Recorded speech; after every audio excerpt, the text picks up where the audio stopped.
tradisi atau budaya yang biasa dilakukan oleh anak-anak muda Melayu, Bengkulu, ini mereka sudah tidak tertarik. Kira-kira kenapa ini nggak tertarik nih? Jadi kami orang Bengkulu tidak mau menegur seseorang itu dengan kalimat-kalimat. Kami di Bengkulu ini, kalau bahasa Bengkulunya kecek bekias tamsil ibarat tutur katu meniti adat.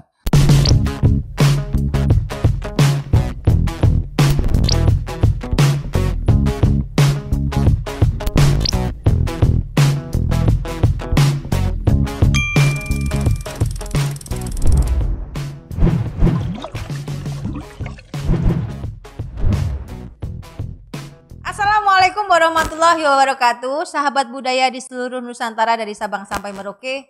Bersama kami kembali Kabalai podcastnya BPNB Sumatera Barat. Kali ini saya berada di salah satu situs cagar budaya nasional, yaitu Benteng Malboro di Kota Bengkulu. Dari Kota Bengkulu, Kabalai podcastnya BPNB mengabarkan. Saat ini saya sudah bersama seorang pakar budaya Melayu Bengkulu yang ada bersama kami, dan sore ini saya akan berbincang-bincang tentang budaya kekinian, yaitu budaya-budaya yang dilakukan oleh anak muda. Kenapa kami memilih tema ini? Karena kami ingin mengingatkan kepada generasi muda, mengajak kepada generasi muda untuk selalu mencintai budayanya dan mengingat budaya-budaya atau nilai-nilai budaya yang dimiliki oleh nenek moyang kita. Sudah bersama saya, Cik Buyung. Assalamualaikum warahmatullahi wabarakatuh, Cik Buyung. Waalaikumsalam warahmatullahi wabarakatuh. Senyum dulu, Cik Buyung. Warga Bengkulu pasti sudah nggak asing lagi dengan Cik Buyung ini. Sore ini kan kita mau cerita-cerita santai, Cik Buyung. Saya melihat kondisi anak muda kita yang saat ini sudah sangat, menurut saya, jauh mencintai budayanya sendiri, tetapi sudah tergila-gila dengan budaya dari luar, khususnya budaya-budaya dari negara-negara tetangga. Nah, ini menurut kami Balai Pelestarian Nilai Budaya Sumatera Barat itu kan sudah mulai mengkhawatirkan nih. Nah, kami khawatir jika mereka melupakan nilai-nilai budaya yang dipunya. Nah, Cik Buyung ini kan asli Bengkulu nih. Ya. Tokoh masyarakat atau tokoh adat Melayu di Bengkulu nih. Nah, bisa nggak di-share ke anak-anak? Jangan-jangan mereka tidak melakukan atau tidak mengikuti budaya kita itu karena mereka tidak tahu. Nah, sekarang saatnya kita memberitahu dan mensiarkan budaya itu. Bagaimana Cik Buyung lihat nih anak-anak muda sekarang ini tata krama nih, pergaulan. Contohnya aja di pergaulan muda-mudi. Nah, Cik Buyung lihat seperti apa anak-anak sekarang? Jadi terima kasih Bu Tari kedatangannya di Bengkulu. Alhamdulillah.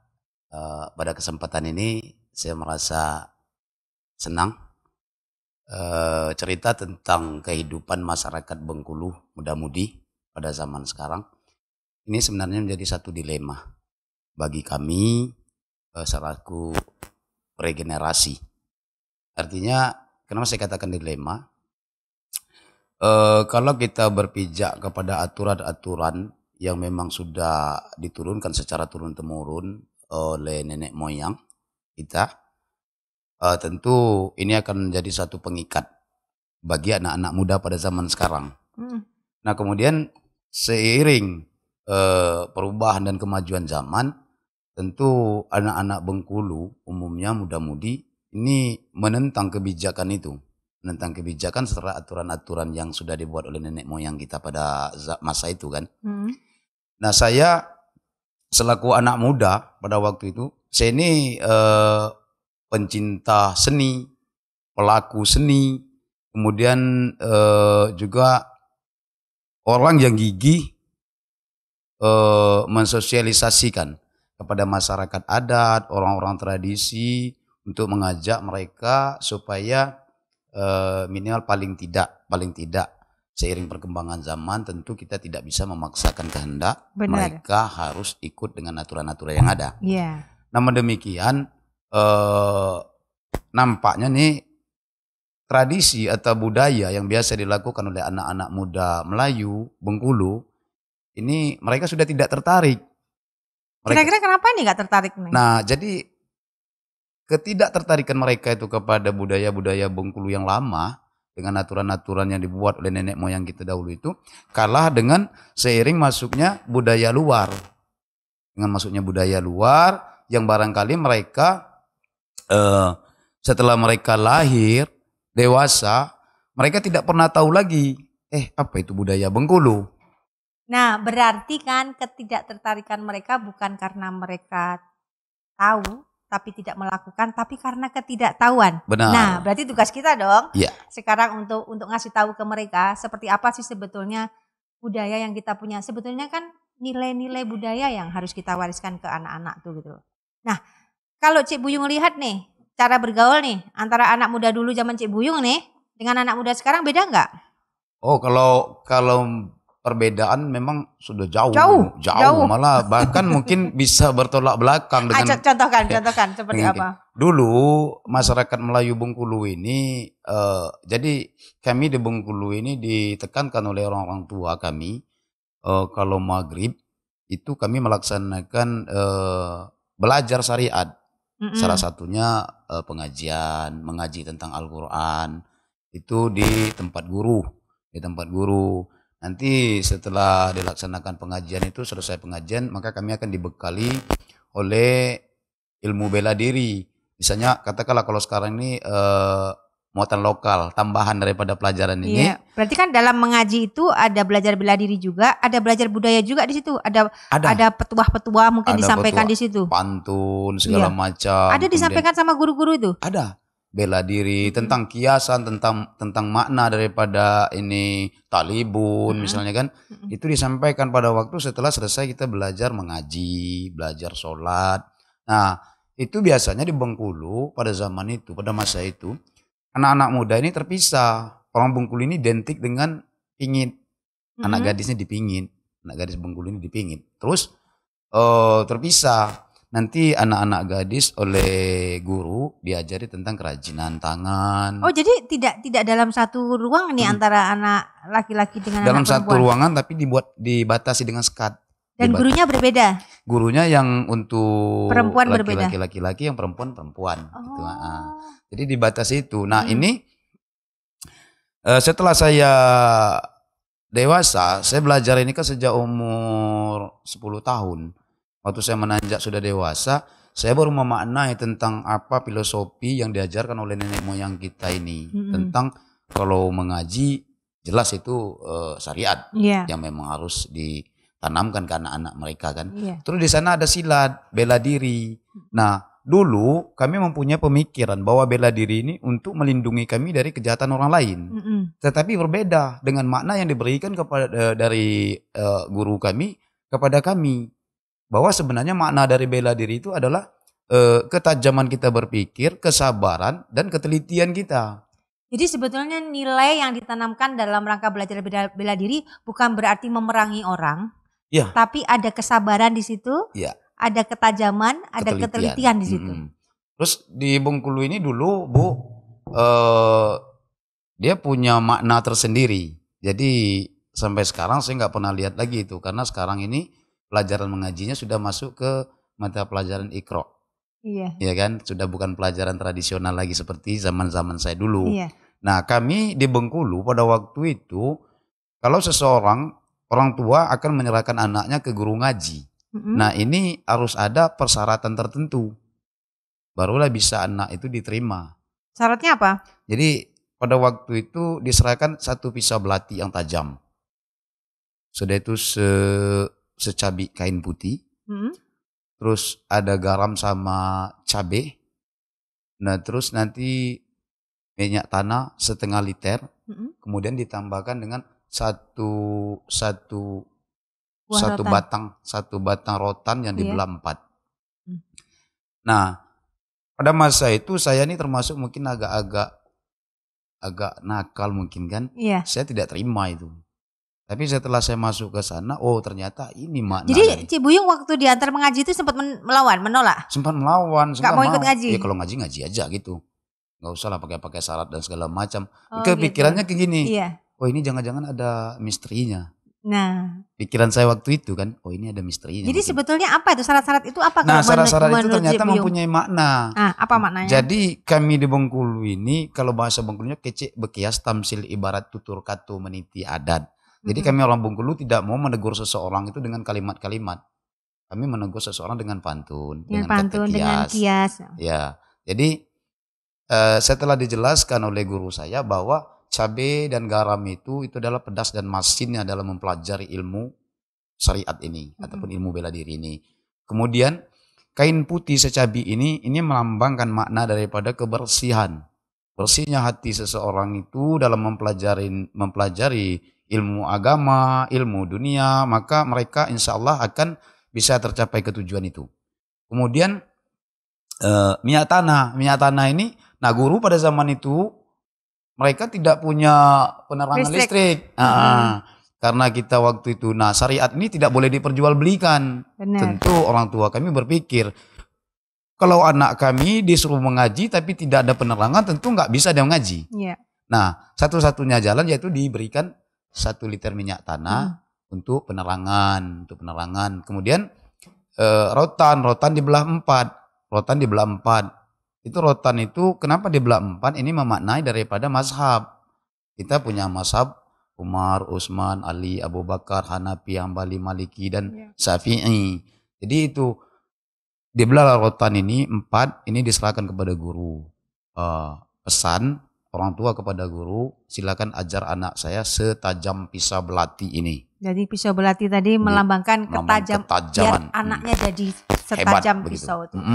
Terus ini rotan kami serahkan, pukul anak kami seperti Rasul memberi pelajaran kepada umatnya. Rasul memberikan pelajaran umatnya enggak kasar, Bu.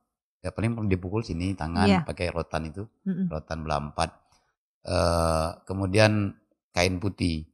Dia mempunyai hati yang bersih dan setiap pelajaran yang masuk dia bisa terima. Itu.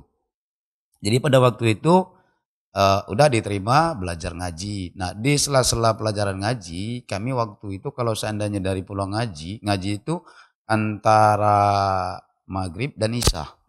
Jadi antara maghrib dan sholat isya itu batas kami mengaji.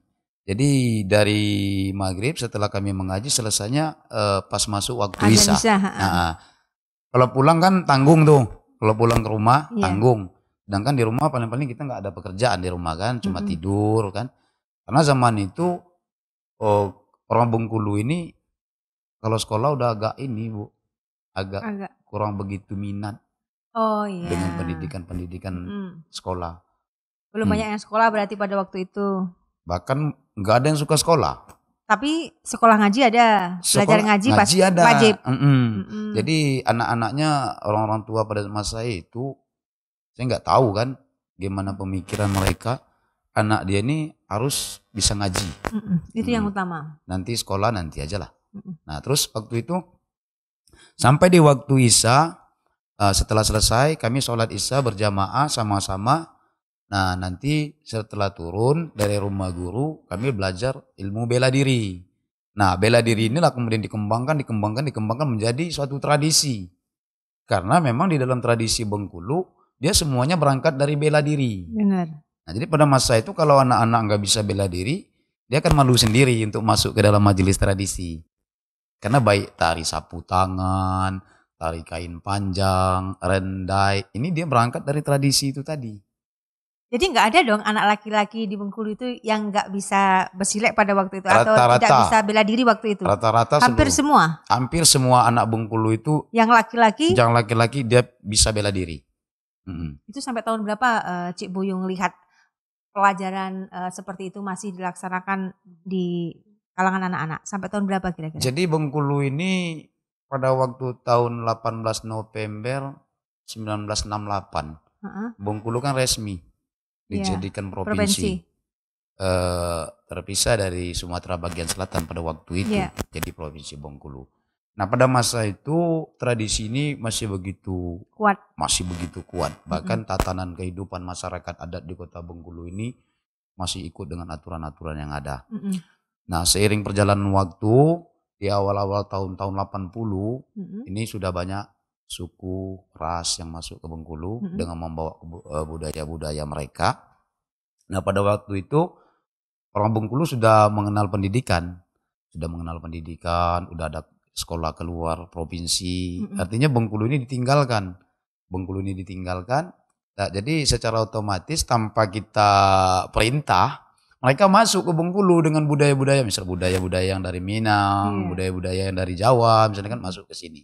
Nah, kami yang tinggal di Bengkulu ini berusaha sekuat tenaga, bahkan mungkin ya jiwa raga diserahkan pada waktu itu kan, untuk supaya tradisi budaya dan adat ini kalau bisa jangan hilang dari Melayu ini.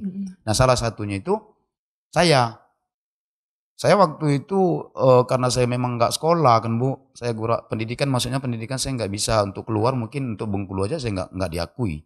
Jadi saya berpikir waktu itu, kalau ini saya biarkan, Bengkulu ini bisa hilang budaya dan tradisi adatnya, bisa hilang. Di umur 20-an, lebih kurang 25 tahun lah, saya mulai mengenal tradisi ini secara keseluruhan. Dari siapa Cik Buyung? Dari itu guru saya Pak Haji Ishak Nani, saya belajar tentang adat. Kemudian saya ditempah oleh Haji Samsuri Zulkifli tentang tradisi. Kemudian Haji Bahrun dan Haji Baksin. Haji semua. Karena saya memang waktu itu agak bengal. Anak memangnya agak bengal. Tapi menurut mereka, menurut terawangan orang 4 ini, saya ini bisa dibentuk. Dan ini anak nanti kalau dipoles bisa menjadi intan, bahkan mungkin katanya. Sampai sekarang ini memang terbukti Bu. Dulu saya nggak dikenal orang.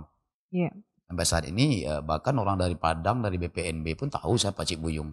Kenal kan? Nah, kalau dulu saya nggak kepikiran nanti kamu satu saat nanti akan naik plane katanya.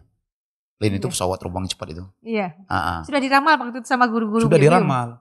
Kamu nanti satu saat akan naik plane katanya. Saya sampai saat ini saya nggak bisa membuktikan itu. Barangkali mungkin yang akan menilai saya ya orang-orang lain. Inilah plane yang dimaksud oleh guru-guru saya kemarin itu. Ya artinya sampai sekarang ini semua yang saya bisa rasakan selama saya berproses dari kecil sampai saya bisa jadi ketua adat, saya bisa pengurus BMA ini kan, yang saya rasakan ini ada satu penghormatan yang tidak bisa dinilai dengan apapun masyarakat adat ini kepada saya. Seorang Cik Buyung yang pada waktu itu, pada masa itu nakalnya minta ampun. Anak paling badung. Anak paling badung menurut mereka kan. Terus mereka bisa memberikan satu penghargaan kepada saya. Penghargaan sebagai seorang ketua adat atau Rajo Pengulu di kota Bengkulu ini. Ini saya merinding ini Bu. Iya. Saya ini menjadi suatu kebanggaan bagi saya. Alhamdulillah, berarti mungkin doa-doa dari guru saya tadi. Karena mereka menempa saya memang dengan ulet. Dengan memang betul-betul ingin menjadikan anak ini harus jadi. Jadi Cik Buyung memang sebadung apa sih Cik Buyung? Kalau boleh cerita sebadung apa sih Cik Buyung ini gitu loh. Tapi ini kan memberikan pelajaran ke sahabat budaya di seluruh Nusantara gitu loh. Jadi bahwa pasti dari Badung itu ada kesungguhan. Nah, tapi seperti apa gitu? Bisa ceritain Cik? Jadi awalnya gini Bu.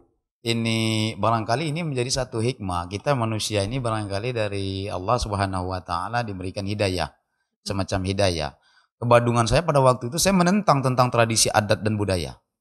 Jadi Cik Buyung memang menentang itu dulu? Saya paham soal itu. Saya pelajari tentang budaya, saya pelajari tentang tradisi, saya pelajari tentang tatanan-tatanan kehidupan masyarakat adat Bengkulu. Tapi saya menentang pada waktu itu. Kenapa waktu itu kok Karena menentang? saya tidak dilibatkan di dalam itu, saya dianggap orang yang nakal. Enggak usah, Cik Buyung kok saya ikut. Kamu nakal kamu. Jadi orang-orang itu, jadi yang dibawa itu, jadi saya tentang semua. Kegiatan-kegiatan seni, tradisi dan segala macam, saya tentang. Cuma ada satu penilaian, ada nilai tambah oleh guru-guru kami. Di antara seluruh murid-murid yang nakal, yang mudah patuh dengan aturan-aturan adat, tradisi dan budaya yang sudah diajarkan oleh guru, saya lebih hebat dari mereka. Contohnya? Dari kegiatan tradisi misalnya kan, dari kegiatan tradisi, baik menari, main musik, segala macam talibun, pencak silat, saya lebih hebat dari orang itu. Cuman kehebatan ini saya nggak mau tonjolkan kepada guru saya, tapi guru menilai, loh anak ini hebat katanya. Bisa melihat guru waktu itu. Bahkan dia lebih hebat dari anak-anak murid. Bahkan bisa mencapai melampaui guru. Iya. Hebatnya itu bisa melampaui guru. Nah akhirnya guru saya, oh anak ini kalau begini nggak bisa dikeras. Benar. Dia harus dibujuk, kita arahkan ke tempat yang bagus. Bagaimana supaya anak ini nanti jadi regenerasi daripada orang-orang tradisi. Ya. Jadi sebetulnya kan berawal dari kebadungan, terus kemudian ditolak. Kan ditolak Cik Buyung ini kan, tidak boleh ikut. Tapi ada keinginan yang kuat Cik Buyung untuk membuktikan bahwa kok saya ditolak gitu, saya bisa gitu. Nah, jadi mungkin semangat itu yang terus membuat Cik Buyung pengen belajar tradisi dan semakin mencintai tradisi itu. Ya, jadi ceritanya di 4 guru saya ini Mhm. ada salah satu guru yang dia paham tentang sepak terjang saya. Dia memahami watak Cik Buyung. Cik Buyung ini orang ini karakternya seperti ini. Yang 3 enggak nih. Yang 3 ini dia pokoknya fokus lurus. Kalau kamu mau ikut, ini jalan yang lurus. Kalau kamu rusak, masuk ke sebelah sini gitu kan. Kan gitu. Tapi ada salah satu guru yaitu Pak Haji Samsuri Zulkifli. Mereka paham tentang saya. Jadi karakter Cik Buyung ini orangnya harus seperti ini. Nah, mereka membimbing. Nah, jadi pada waktu itu, jadi ada satu cerita waktu itu, Bu. Iya. Saya ini ikut belajar ngaji. Jadi ikut pengajian di suatu kumpulan di Bengkulu ini. Tapi saya belum pintar ngaji. Saya belum pintar ngaji waktu itu kan. Oleh guru saya diajak, dibawa. Orang-orang yang masuk di dalam pengajian ini orang-orang yang sudah levelnya menengah ke atas. Sudah pintar ngaji. Terus begitu saya dibawa. Dulu di Bengkulu orang ngaji, baca Al-Quran. Ini satu huruf itu akan dibahas. Baik itu makrijalnya, tajwidnya, ya kan? Itu harus dibahas. Apabila makrijalnya salah, apabila tajwidnya tidak benar, hukum-hukum nun tanwinnya segala macam, kalau nggak benar, ini dibahas. Lah, sekarang ini masuk orang yang memang belum belajar tentang tajwid, tentang hukum dan segala macam. Karena mungkin keinginan guru tadi supaya saya lebih mencintai ini. Sebetulnya kan melecut semangat Cik Buyung. Iya, ini jadi cambukan bagi saya mungkin. Tapi karena memang karakternya memang anak Badung, ya saya cuma berani aja ikut. Enggak ada urusan kata saya kan. Pokoknya suruh ngaji. Ya sempat saya ngaji, akhirnya pada waktu saya ditahan, di Bengkulu kan gitu. Kalau kita ngaji, asal salah, di stop. Stop. Tajwidnya enggak benar itu katanya. Bacanya enggak jelas itu katanya. Stop. Saya ngaji terus. Enggak ada urusan sama kamu kata saya kan. Yang penting pokoknya saya ngaji. Maju terus. Saya orangnya kayak gitu. Jadi saya enggak peduli orang. Akhirnya siapa yang terjadi keributan antara guru saya dengan si majelis itu. Hei katanya, kamu nggak bisa kayak gitu katanya. Orang ini kan baru belajar. Kalau kamu cekal terus kapan dia bisa ngaji katanya. Udah biarin aja katanya, dia ngaji. Terserah dia mau ngaji kayak gimana katanya kan. Yang penting sekarang ini kita ikuti. Nah nanti setelah pengajian baru kita luruskan katanya kan. Baru kita luruskan Cik Buyung gini. Baru dipelajari. Nah saya seperti itu. Ya akhirnya saya punya tekad. Wah kalau gini saya harus bisa. Masih tetap Badung saya waktu itu Bu. Masih tetap Badung saya dengan gaya Cik Buyung lah. Pokoknya Allah urus. Pokoknya yang penting kamu bisa sholat, saya bisa sholat. Kamu bisa ngaji, saya bisa ngaji walaupun tidak sempurna. Apapun yang bisa kamu lakukan saya bisa. Tapi tidak sempurna. Semua gua aja lah kalau bahasa orang ini kan Betawi. Orang urus katanya kan. Terus waktu itu karena kenakalan saya masih tetap. Saya ini di dalam tradisi, ini sebenarnya nggak boleh saya lakukan itu, Bu. Apa contohnya? Kelakuan yang seperti saya ini, yang menentang tradisi. Terus pada waktu ada ritual tradisi, saya tidak masuk ke reel lagi. Orang pencak silat kalau langkahnya langkah 3, saya langkah 6. Kenapa begitu? Saya melanggar. Ya kenapa Cik Buyung melanggar? Karena saya nggak diajak. Karena saya nggak diajak. Iya. Karena saya nggak diajak, saya ini dianggap anak bawang. Nah, terus saya gitu-gitu, ini nih berpengaruh sama anak murid yang lain. Kita ikut Cik Buyung katanya kan, itu silat Cik Buyung bagus katanya. Tapi saya kreasi, silat tradisi ini saya putar-putar. Saya balik-balik supaya maksudnya mencari perhatian dari guru saya. Dari tidak diperhatikan menjadi diperhatikan karena kreatif. Jadi berarti kuncinya karena tidak diperhatikan jadi kreatif. Ya, jadi saya punya pemikiran sendiri. Ya udahlah. Daripada saya nggak dibawa ke tengah majelis, saya ini selalu di anak bawang kan. Saya bikin tingkah laku sendiri. Nah akhirnya pada waktu itu semua termasuk adat saya main-mainkan kayak gitu. Nah akhirnya karena saya punya guru 4 orang-orang terpandang lah, orang-orang memang pakar-pakar tradisi, pakar adat, pakar budaya, bahkan dia memang pakar syariat waktu itu.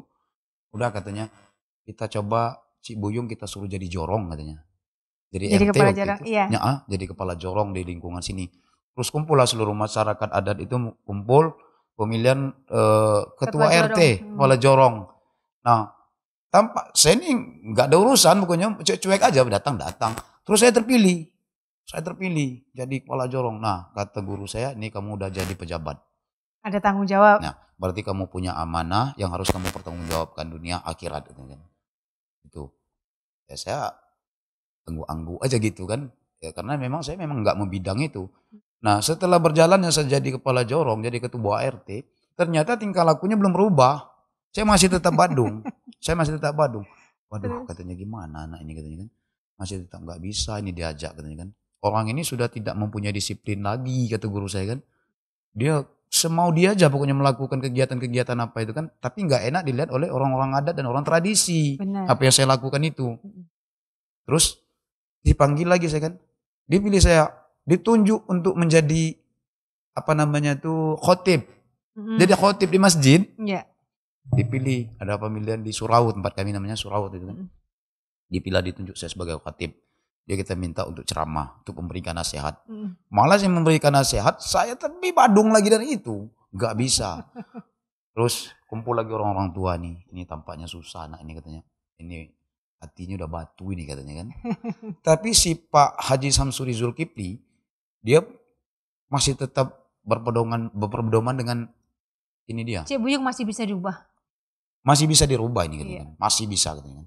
Jadi sempat saya itu setiap hari itu Bu makan, minum itu di rumah Haji Pak Samsuri itu. Hajinya Samsuri, kamu jangan kemana-mana katanya.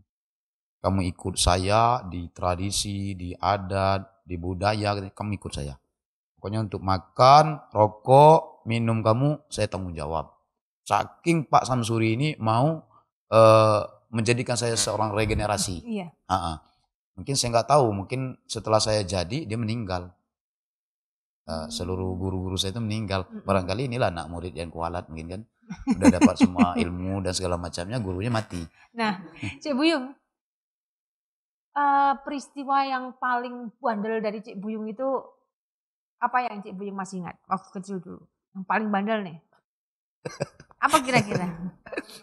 Nah, kalau gangguin orang biasa, kira-kira apa yang paling bandel dan sampai sekarang itu Cik Buyung ingat dan orang-orang juga ingat? Sampai sekarang banyak sebenarnya Bu. Saya kalau cerita soal kenakalan, dulu kan di Bengkulu ini kan kalau ngajar ngaji kan lewat hutan-hutan tuh. Iya. Guru ngaji lewat hutan. Jadi di Bengkulu ini masih banyak hutan? Masih banyak, waktu itu masih tahun-tahun 70-an Bengkulu ini kan masih hutan Bu. Iya. Masih hutan. Terus guru ngaji ini biasanya guru ini panggilan. Ada yang memang kita ngaji datang ke rumah-rumah, ada yang gurunya memang panggilan. Jadi satu waktu ada seorang guru yang saya nggak sebutkan namanya kan. Iya. Dia belajar ngajari ngaji anak muridnya di daerah kira-kira Pasar Minggu. Nah dari Pasar Minggu ke Sawah Lebar itu hutan itu. Saya ini anak Badung nih Bu. Saya nggak takut sama hantu, saya nggak takut sama jin, saya nggak takut sama binatang waktu itu kan. Iya. Terus pada waktu guru itu pulang, itu ada kelapa yang sudah jatuh, bolong-bolong itu kan. Dimakan itu kan tupai. hari bulan terang temaram itu. Lagi terang-terangnya bulan. Berarti habis maghrib, habis isya? Habis isya lah, habis isya gurunya pulang kan, habis ngajar ngaji. Nah itu kelapa saya ikat sama tali benang. Tali benang yang warna hitam dulu. Saya ikat beberapa kelapa itu, ada sekitar 10 kelapa, saya ikat dari ujung sampai ke sini. Terus waktu guru itu udah nyampe ke kelapa kira-kira 2 meter atau 3 meter, kelapanya saya tarik. Si guru baca-baca, nggak tahu siapa yang dibaca. Ya mungkin kepikiran dalam hatinya ini pasti setan. Iya. Ya kan? Saya tarik lagi. Saya tarik 1, 2, 3. Masih baca terus dia. Tarikan yang ketiga, guru udah nggak bisa lagi baca. Jadi? Ini udah nggak bisa, setannya kuat ini katanya. Terus dia tarik kainnya, dia lari tunggang langgang gurunya itu kan. Iya. Jadi begitu dia lari tunggang langgang, saya udah duluan ke rumah beliau. Saya udah duluan nyampe ke rumahnya. Duduk, saya kan dulu kan biasa kalau orang Bengkulu itu, kalau malam-malam. Berarti Cik Buyung sampai di rumahnya ini, di rumahnya guru ngaji. Di rumahnya guru ngaji. Cik Buyung takut-takutin tadi? Iya, saya duluan malah sampai ke tempat guru ngaji itu. Saya duluan nyampe duduk, saya kan. Guru ngaji ini udah ngos-ngosan. Katanya kan datang. Saya nanya, ada apa Pak? Aduh katanya kan. Di sana itu katanya jinnya udah gak bisa dibaca lagi. Katanya. Udah gak bisa dikasih mantra-mantra katanya kan. Hebat betul. Terus saya ngeyel Bu. Saya ngeyel. Mana ada jin-jin kata saya kan. Gak ada jin itu kata saya kan. Cuman guru aja yang takut kata saya kan. Memang penakut kata saya. Dia marah sama saya kan. Orang ajar kamu nih kan, kamu mengatakan saya. Dia ini punya ilmu Bu, punya ilmu kebatinan, ilmu kanuragan. Coba aja kamu ke sana. Saya pergi ke sana, saya bawa kelapa tadi. Ini setannya kata saya kan. Katanya, ini katanya kan, inilah ini setan pakai tali kata saya kan. Itu salah satu. Tapi kalau kesian kadang kan kayaknya dosa bagi saya tuh. Itulah salah satu kebandungan yang diingat Cik Buyung sampai sekarang nih kan. Cik Buyung, saya pernah dengar nih cerita nih. Katanya Cik Buyung pernah jadi gubernur selama 15 menit. Kayak mana ceritanya tuh? Jadi dulu gini, saya nggak tahu apa gubernur apa enggak, saya nggak tahu. Cuma waktu itu gubernur dalam tanda petik ya? Iya. Kalau menurut saya memang bukan gubernur sebenarnya kan. Gimana ceritanya? Waktu itu kira-kira tahun 2017 apa kalau nggak salah. Saya lupa tahunnya kan. Jadi waktu itu Pak Junaidi Hamzah gubernur. Jadi setiap pelepasan tabut malam pertama itu kan dibuka dengan pantun. Iya. Pelepasan pembukaan dengan pantun-pantun. Karena memang waktu itu Pak Gubernur kita Pak Junaidi Hamzah memang bukan orang Melayu Bengkulu, itu dia agak kikuk dengan berpantun. Yeah. Nah, pada waktu itu seleksi seluruh ketua adat, siapa kira-kira yang bisa untuk melaksanakan ini. Nggak ada yang bisa. Waktu itu kan bukan nggak bisa, mungkin ya karena mungkin nggak badung mungkin. Iya, jadi takut maju ke depan. Takut ya. Saya nggak ikut waktu itu. Waktu orang ini nyari penyeleksian itu saya nggak ikut. Saya masih di rumah lagi bersih-bersih. Terus ada salah seorang ketua adat itu kasih tahu Pak Gubernur, ada Pak katanya kan, ada Cik Buyung katanya kan, tinggal di Soleon. Mana Cik Buyung? Cik Buyungnya nggak hadir. Nah jadi waktu itu saya disusul sama ajudannya Pak Gubernur datang ke rumah saya waktu itu. Saya lagi bersih-bersih di kebun kan. Nah orang yang menyusul ini dia cuma tahu alamat saya tapi dia nggak kenal sama Cik Buyung orangnya. Dia cuma kenal nama Cik Buyung. Ketemu sama saya dia nggak tahu. Waktu itu saya lagi bersih-bersih kebun, dia nyampe, Assalamualaikum Pak, numpang tanya katanya kan. Rumah Cik Buyung? Tahu sama Cik Buyung? Tahu kata saya. Rumah Cik Buyung mana itu kata saya kan. Saya tunjuk aja rumah Cik Buyung. Dia pergi. Nah sampai ke rumah Cik Buyung dia ketemu sama istri saya. Ini Bu numpang tanya Bu katanya kan. Ada Cik Buyung katanya. Ada apa itu katanya. Di tempat bapak nanya tadi itu Cik Buyung itu katanya. Dia pergi lagi ke saya. Woi kamu nih Yung katanya kan. Kamu ngolok-ngoloi saya katanya kan. Nih lah situ kan nanya rumah Cik Buyung. Kalau Cik Buyung ini kata saya. Kalau rumah Cik Buyung itu.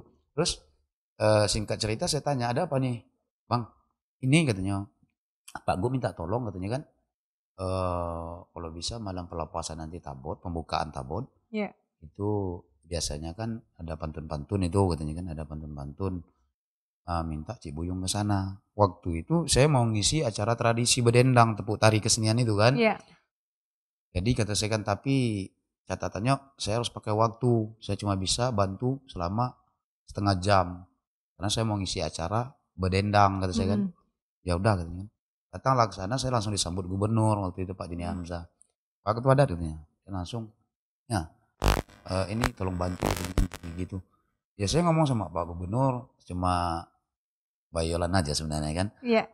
Ini Pak berarti kapasitas saya sebagai gubernur Pak kata saya. Ya iya katanya kan. Iya katanya. Terus waktu itu ada sekda Cik katanya kan. Kalau memang kapasitas Cik sebagai gubernur ya Cik minta mandat Cik katanya. Nah itu ceritanya. Jadi dikasihlah mandat selama 15 menit. Udah kalau katanya. Tidak pernah lah jadi gubernur 15 menit. Saya nggak berani bilang gubernur karena mungkin sebagai utusan lah gitu nah. Sebagai utusan dari Gubernur Pak Junaidi Hamzah untuk melaksanakan prosesi yang barangkali Pak Gubernur pada waktu itu berhalangan untuk melakukan itu. Pak Gubnya ada di belakang saya. Jadi saya di depan Pak Gub waktu itu. Karena harus membacakan pantun itu tadi. Ya, karena ini memang permintaan waktu itu tuh dari kementerian. Nah, ternyata orang-orang kementerian juga bukan orang Bengkulu. Pada waktu itu, itu yang uniknya gitu. Pas begitu saya mau prosesi saya tanya, terus lawan main saya siapa kata saya kan. Ini sama bapak ini. Bapak memang dari mana Pak kata saya kan. Saya dari Jawa Pak katanya kan. Kok Bapak bisa pantun bahasa Melayu Bengkulu kata saya kan. Ini ada tagnya Pak. Oh nggak bisa kata saya. Saya nggak bisa pakai tag kata saya kan. Pertama saya nggak sekolah, saya buta huruf Pak kata saya kan. Terus gimana nih Pak? Kan nggak nyambung pantunnya. Situ pantun, saya jawab gitu kan. Nanti saya yang pantun, situ yang jawab. Enggak berani dia. Oh enggak berani Pak, saya takut nanti Nggak nyambung. keluar dari sini, kita keluar dari tag. Mm-mm. Kalau keluar pantunnya dari tag, yang ditakutkan saya yang ngasih pantun, yang keluar dari tag. Dia malah takut, nanti saya yang dipermalukan Pak. Terus gimana? Ya udah akhirnya dicari lah orang Bengkulu. Nah orang Bengkulu dicari waktu itu Bapak Arifin Daud, Haji Arifin Daud, mantan sekda. Yeah. Kebetulan beliau juga peduli dan memang budaya dan dengan paham budaya betul ini, dengan paham budaya. betul dengan budaya. Ketemulah Pak Arifin Daud, kami melaksanakan Jadi itu. berbalas pantun di situ. Ya berbalas pantun. Orang Bengkulu ini kan identiknya dengan pantun. Iya. Jadi pantunnya nggak seperti pantun Minang. Kalau Minang dia namanya serambak. Kalau serambak dia bisa beberapa sampiran di dalam pantun. Kalau Bengkulu cuma 3 atau 2 pantun, 2 sampiran. Coba contoh pantunnya Bengkulu, Cik Buyung. Misalnya lumbo-lumbo di sawang pagai, makan anak bawal tenggiri, ujian Allah berbagai-bagai, kurang iman pasti lah diri. Nah, itu pantun Bengkulu.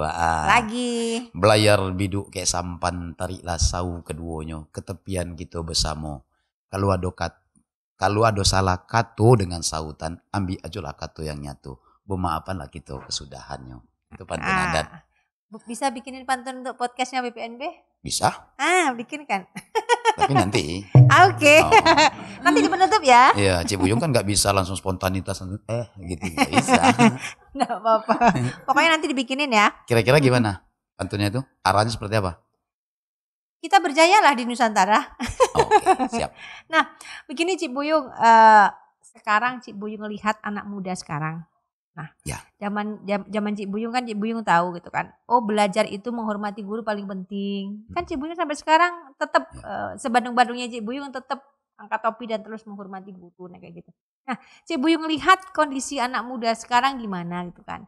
Artinya bahwa apa sebetulnya yang harus kita lakukan untuk menjaga tradisi kita dan nilai-nilai kita ini ke generasi muda, Cik Buyung. Jadi selama ini alhamdulillah Pak Dede Wahyudi, dia sebagai wakil wali kota, orang yang peduli dengan tradisi, peduli dengan adat dan budaya, mereka selalu menggaungkan itu.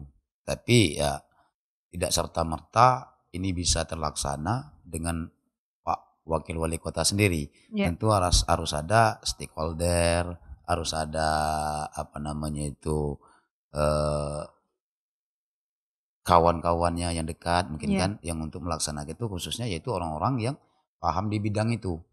Nah jadi alhamdulillah beliau sudah menerapkan itu. Salah satunya kemarin itu program dari Pak Wali Kota mengaji. Program mengaji. Jadi setiap maghrib itu anak-anak Bengkulu ini diwajibkan untuk membaca Al-Quran ke tempat guru ngaji.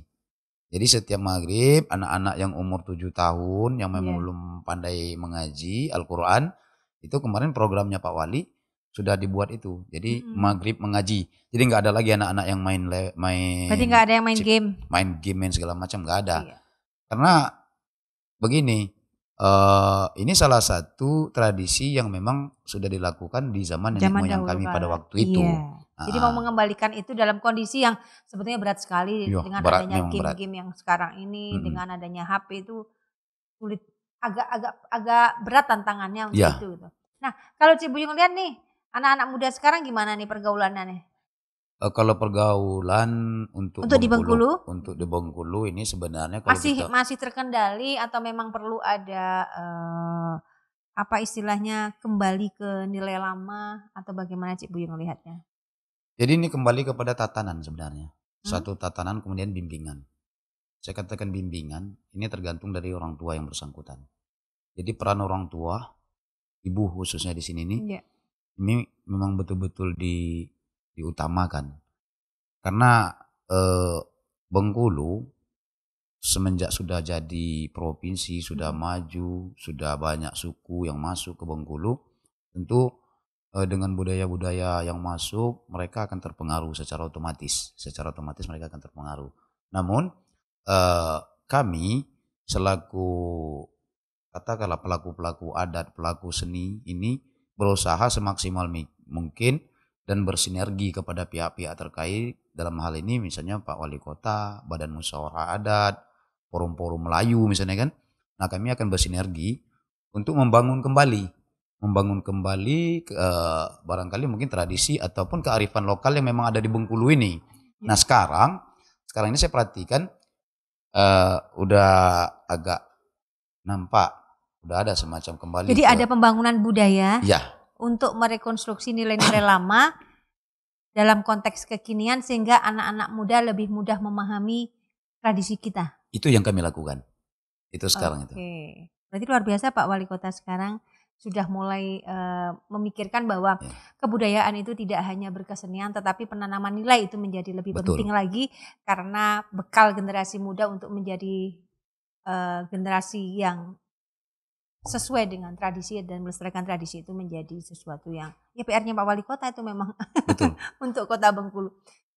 Sahabat budaya di seluruh Nusantara, obrolan dengan Cik Buyung ini banyak menginspirasi kita. Artinya begini, jangan pernah berhenti untuk melakukan sesuatu. Karena apapun latar belakangnya, ujung-ujungnya kalau kecintaan kita yang luar biasa terhadap budaya itu akan menghasilkan sesuatu yang luar biasa juga. Cara Cik Buyung menyintai kebudayaannya itu menjadi sesuatu yang luar biasa bagi saya dan mungkin bisa menginspirasi yang lainnya bahwa tidak harus berangkat dari sesuatu yang baik-baik saja, tetapi jangan pernah berhenti untuk berjuang dan berusaha. Sahabat budaya di seluruh Nusantara, Kabalai podcastnya BPNB Sumatera Barat bersama kita. Terima kasih Cik Buyung sudah bergabung dengan Kabalai podcastnya BPNB Sumatera Barat. Mudah-mudahan cerita dari Cik Buyung ini bisa menginspirasi generasi muda, sahabat budaya di seluruh Nusantara dari Sabang sampai Merauke. Kabalai podcastnya BPNB Sumatera Barat dari Benteng Malboro Bengkulu. Kami mengabarkan. Assalamualaikum warahmatullahi wabarakatuh.